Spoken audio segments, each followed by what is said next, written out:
We all know the relationship between Annie Idibia and Swanky Jerry, a young famous and African, how they were going back and forth, how Annie said Swanky Jerry said something, how Swanky Jerry said Annie said something he did not like, he did not find funny. They went all back and forth to the point that, it's sort of that relationship, long time relationship actually, they broke up to the point that it was unamendable. The problem they had was even one of the reasons that Annie Idibia was so much dragged on social media, after that show.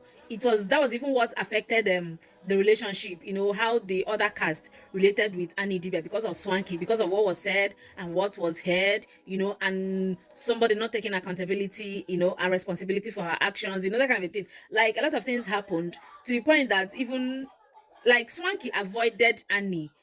Obviously, like, it was very, very obvious. Now, after the show, even after the show, they all still went on, like Annie sort of lost relationships, in that show. Now, a few days ago, it was Swanky's birthday, and Annie Idibia took to her story to actually, wish Swanky a happy birthday.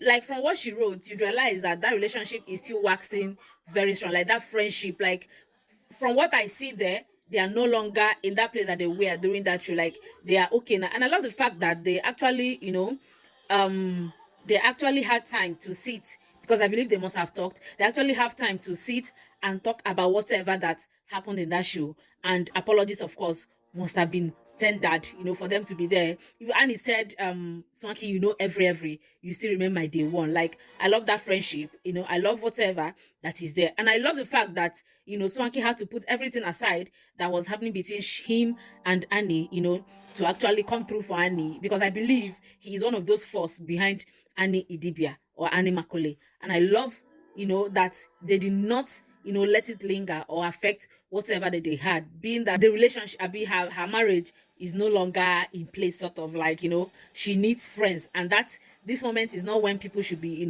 sort of talking about her or even running away from her, or even you did me this, you did me that. Like, I'm glad that they are in a good place now. Even Annie Dibia attended Swanky Jerry's birthday in a club, and Annie was all over Swanky Jerry. Like, Annie is someone who loves, when she loves, she gives it 100, honestly. And I love the fact that they try to rebuild that friendship. They are in a good place right now.